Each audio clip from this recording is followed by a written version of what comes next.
You have sat there too long for all the good you have done. In the name of God, go. As the Tories limber up for a potential leadership contest, the ghosts of elections past loom large in their collective memory.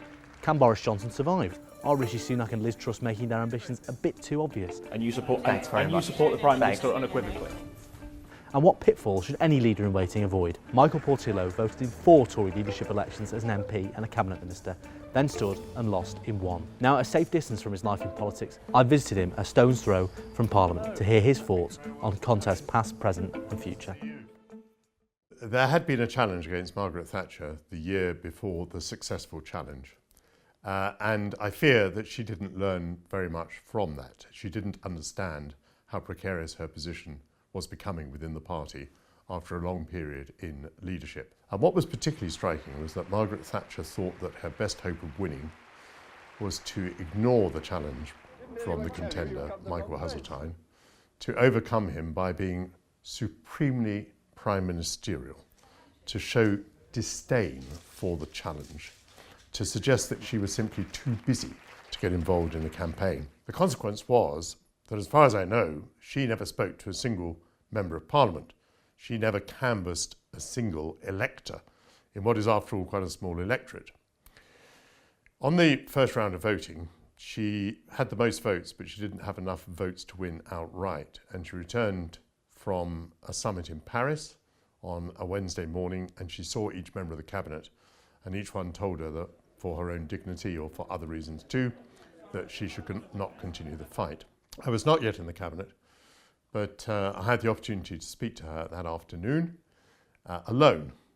I was one of her devotees, I suppose, and I urged her not to resign. She said that's extraordinary because this advice is contrary to what the cabinet has told me.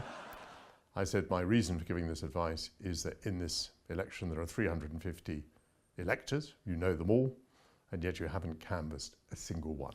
And I believe that even at this late stage, if you picked up the telephone to those people and asked them to come to your room and got them to look you in the eye and tell you that they were not going to vote for you, half of them would be carried out of this room in tears.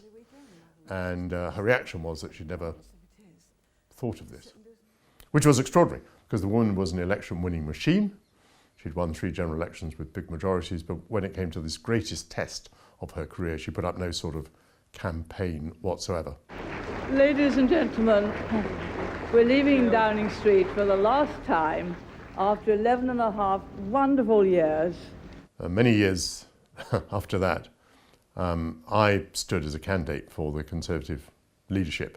Well, ladies and gentlemen, first of all, I'd like to thank you all for attending today's launch, my opportunity to describe the direction in which I want to lead the Conservative Party if the Conservative Party were to choose me as its leader. And I was persuaded into it because my supporters, and this is probably where it all begins, it begins with supporters, persuaded me not only that I would be elected, but I would be elected by acclaim, they told me. I am delighted to have Michael Portillo there. He's often spoken of as a future party leader. Tonight he's the leader's right-hand man. The inevitable question for Mr. Hague, has he just appointed his own successor?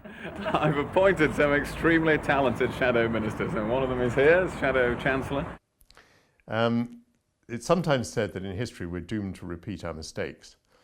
I am doomed to make new mistakes. That has been my history. So back in 1995, when John Major had offered himself a challenge in the leadership, and there was a leadership election, I was not a candidate, I was a member of the cabinet. And some people said that the reason that everything went wrong was that I had hesitated, that I should have pushed myself forward. And so when it all came up again in 2001, I made the opposite mistake. I rushed forward. I declared my candidacy, first out of the traps. The consequence of that was that for some time before anybody else offered him or herself as a candidate, I was left dangling. I was the only object of criticism. I was the only target. I was out there entirely alone. This was a very, very bad mistake. Think you'll be out today? There's no way of telling. The important thing is to take everything as it comes. Thank you. Are you now the underdog in this contest? Oh, who knows? You'll have to ask the MPs. Thank you. Do you think you've got the necessary support to make it through to the other round? I've answered your question 3 times now. And there are successive rounds of voting. And on the first round, my supporters were right up to a point. I came top of the poll with 50 votes.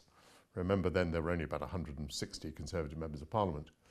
In the second round of voting, I think I was still top with 50 votes. No change.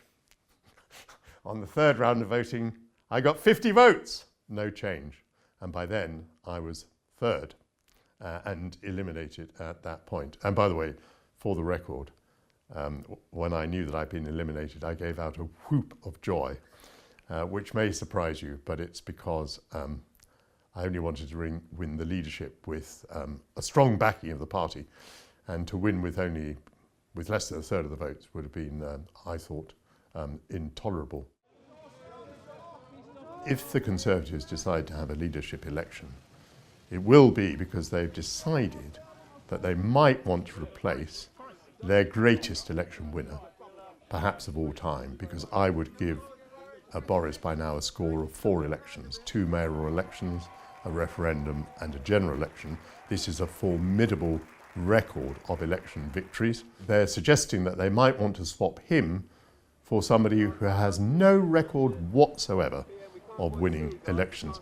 That is a terrific gamble, and presumably it would be based on the idea that he was so damaged by what's happened in recent days and weeks that even in nearly 3 years' time, he could not recover. That even then, people absolutely would not have forgiven him. Was having to apologise to the Queen about those parties the night before she put her husband of over 70 years, she laid him to rest. Was that a moment of shame for you? I deeply and bitterly regret that happened. Now, actually, what we know is that, most of us can't remember what happened the week before last. So 3 years is a very long time. They may be right. It may be that they're so appalled that even though they don't remember the details in nearly 3 years' time, they'll still remember the sense of shock. They'll still know that there's something which makes it impossible for them to vote for Boris. But I wouldn't be sure about that, because after all, whatever they think about Boris, it will be a choice. It will be Boris or it would be, if they don't get rid of him, it would be Boris against presumably Starmer. And, who knows what might be the outcome of that, because however mendacious they may regard Boris as being, they may prefer the devil they know to the dullard they don't.